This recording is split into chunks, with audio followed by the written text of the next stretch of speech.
En el programa de hoy estamos hablando de los productos nativos y los productos transgénicos. ¿De qué manera afectan los productos transgénicos al medio ambiente? ¿También se tiene una respuesta o tampoco se sabe?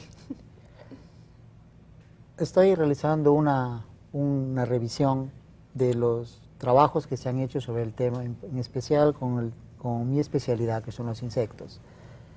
En el caso que mencionaba Alfonso, hay una bacteria que se conoce como Bacillus thuringiensis, que es un pesticida natural que afecta a ciertos tipos de insectos, algunos de ellos son insectos plaga. La transgénesis lo que ha hecho es ha incorporado los genes de esta bacteria en las plantas, por ejemplo el algodón o el maíz.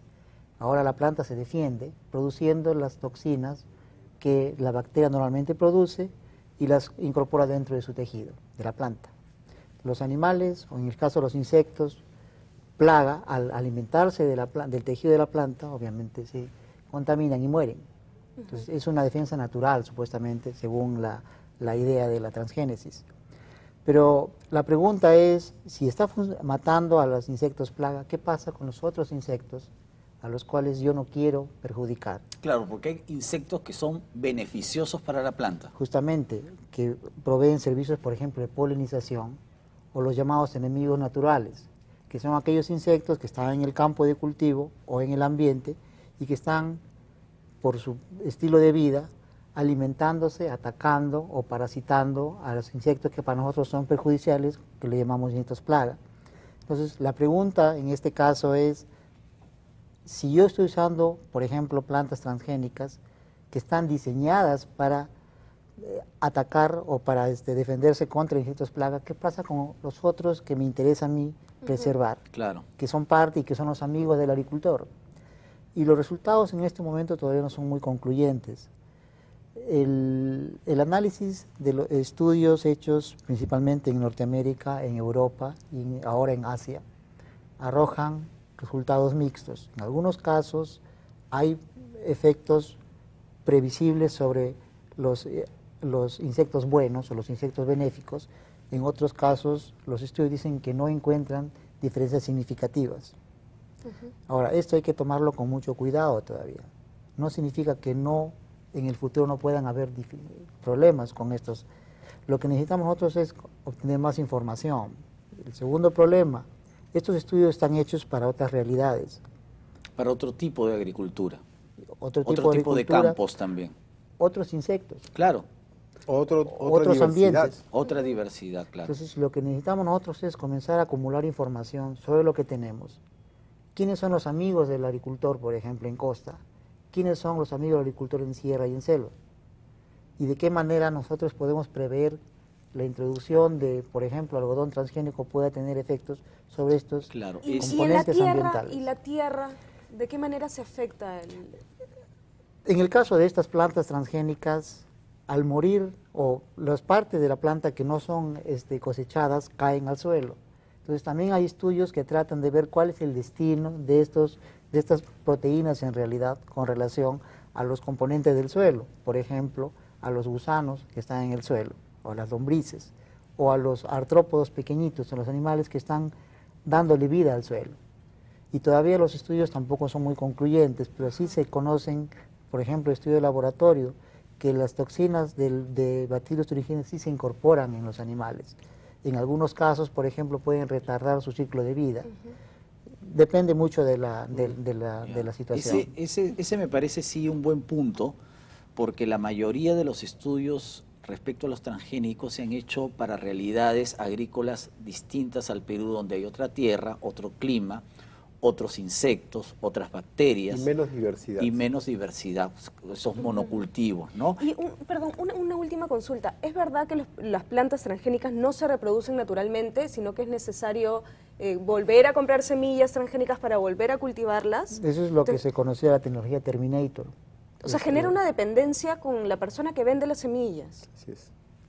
Las semillas estaban diseñadas para no ser viables después de la segunda cosecha. Claro, ahí está el negocio. Pero pues, ahí ¿no? se ve la intención. O sea, que no son es muy como semillas transparente, desechables, digamos, ¿no? Y bueno, genera la dependencia del agricultor. Y una pregunta técnica.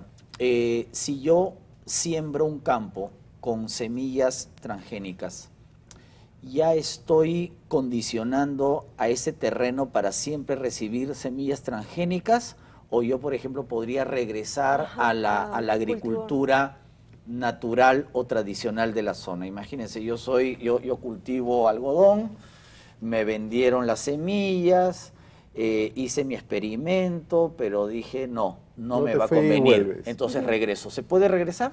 Sí, claro, se puede regresar. Es una buena noticia. Puedes dar marcha atrás, como todo en la vida. Ya.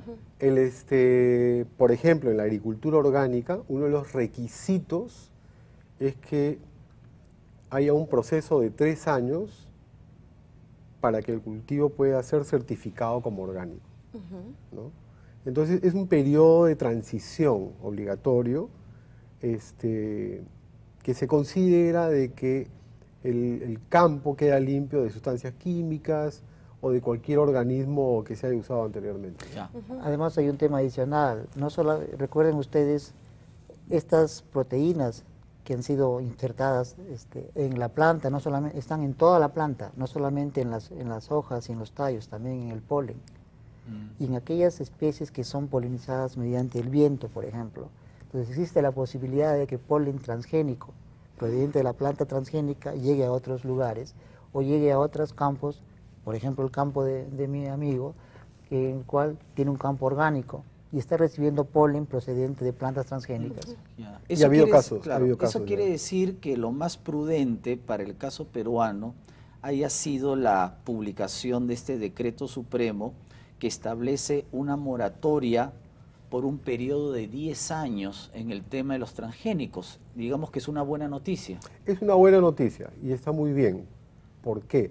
Porque el Perú es un país singular. Es uno de los pocos países que tiene tanta diversidad y que no lo podemos equiparar ni comparar con los países del norte, por ejemplo, ¿no? Claro, del donde hemisferio tenemos norte. grandes llanuras, donde uno puede sembrar kilómetros de maíz, kilómetros de algodón, kilómetros de soya. No se puede equiparar. Nuestra geografía no va por ese lado. No es lo mismo. Entonces, desde el punto de vista académico, desde el punto de vista científico, sería pues un tremendo error pensar que son equivalentes. Entonces, al introducir semillas genéticamente modificadas, OVM que se llaman aquí, puede haber una serie de factores que influyan para bien o para mal. Entonces, el hecho de tener una moratoria de 10 años, que ya está corriendo, le puede ayudar al Perú y le puede enseñar al Perú a mejorar su perspectiva de cómo introducirse en el mundo de la tecnología moderna, de la biotecnología. A ver, Este nuevo decreto que acabas de mencionar dice que Perú debe hacer 3 cosas: mejorar su infraestructura, mejorar su capacidad humana en este caso, y levantar información relevante para la toma de decisiones. Y bueno, si vamos después de los 10 años a adoptar la tecnología de transgénicos, lo vamos a hacer con conocimiento. Eso quiere decir, perdón, que durante estos 10 años no es que nos vamos a divorciar del tema. No, o sea, el tema va a estar allí, de repente incluso se pueden hacer experimentos con transgénicos. Están permitidos. Eso es importante, o sea, no es que vamos a divorciarnos, aparcar el tema y no hablamos del asunto. Es parte del proceso, Claro. Hay que investigar, hay que ver si realmente nos conviene introducir la tecnología, en qué cultivo, en qué áreas. Por ejemplo, en Brasil, hablando de algodón, que es un tema que manejamos, en Brasil hay áreas donde no está permitido el cultivo transgénico, en el nordeste. ¿Por qué no está permitido? Porque son zonas pobres, que tienen un ecosistema diferente, desarrollan variedades nativas de algodón, ¿no? Hay siembras de algodón orgánico también, entonces el gobierno ha decidido crear islas en las cuales la semilla transgénica no se siembre. Pero ese es un lujo que se pueden dar un país tan grande como el Brasil, que tiene otras características. Y que además tiene una población de más de 100 millones totalmente de habitantes. diferente. Entonces, es complejo el tema y el tema de este reglamento es bueno para el desarrollo de la investigación y de las tomas de decisiones en el futuro respecto a un tema agrícola que es muy importante para la economía peruana. Y digamos, si la tendencia mundial es a los transgénicos, ¿no sería más inteligente económicamente ser nosotros un espacio orgánico del mundo? No solamente orgánico, podría ser convencional. convencional. O sea, es bien interesante porque el movimiento económico del comercio de cultivos está en función primero del mercado. No se olviden de que los cultivos transgénicos que mencionamos hace un momento eran los importantes: soya, algodón y maíz, que son commodities, Claro. ¿no? Y entonces, pero el Perú no es un gran exportador de commodities. La producción de algodón se ha venido a menos porque otros cultivos están desplazándolo Han avanzado, porque sí. son más rentables. Entonces la dinámica económica de la agricultura no es estática, es dinámica. Y yo quería añadir con relación a este documento que existe ahora la posibilidad y una oportunidad muy interesante de ligar los intereses de la academia con las necesidades de la industria. Si ya tenemos una norma que nos dicen, únanse y busquen acciones conjuntas que permitan realmente tener la capacidad más adelante de poder decidir como país qué es lo que vamos a hacer con estas tecnologías. Sí. Ahora, antes hablábamos de lo bueno de los transgénicos. Hay investigaciones que también investigan los posibles problemas. Claro. Por ejemplo, se ha detectado que algunos transgénicos afectan a los insectos benéficos, ¿no? Entonces, todo esto está ocurriendo y va a ocurrir en este tiempo, realmente. En También los próximos generan años. resistencia en las plagas. Tanto es así que la norma para la siembra de transgénicos en Estados Unidos obliga a que un área sea no transgénica. Entonces la pregunta sería, ¿por qué sucede eso? Porque es necesario que no se genere resistencia de las plagas.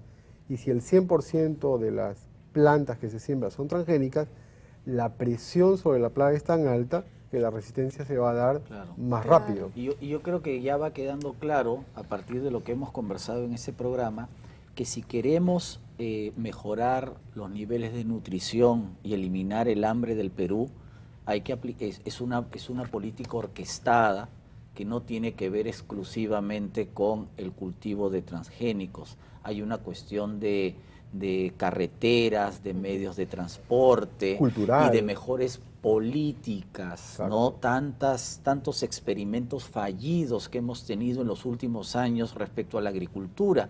Por ejemplo, qué útil hubiese sido esta conversación para ver justamente la riqueza y la complejidad agrícola que tiene el Perú, por ejemplo, cuando se dio la ley de la reforma agraria, ¿no? Que muchas veces no vio ciertas particularidades, ¿no? Tenemos una población de casi 30 millones de habitantes, tenemos ahora un crecimiento económico aparentemente satisfactorio, entonces tenemos bastantes herramientas durante la moratoria de estos 100 años, perdón, 10 años, para mejorar los niveles de alimentación, ¿no? Bueno, lamentablemente el Sí, programa sí, sí. ha tenido que terminar. A mí se me han quedado un montón de dudas, así que seguramente les vamos a pedir que vengan otra vez para que sigan contándonos Encantado. al detalle de todo este tema. Muchísimas gracias por habernos acompañado. A ustedes. No queda muy claro finalmente si los transgénicos son buenos, son malos, todavía se necesita tiempo para llegar a una conclusión definitiva. Lo que sí es seguro es que lo orgánico es bueno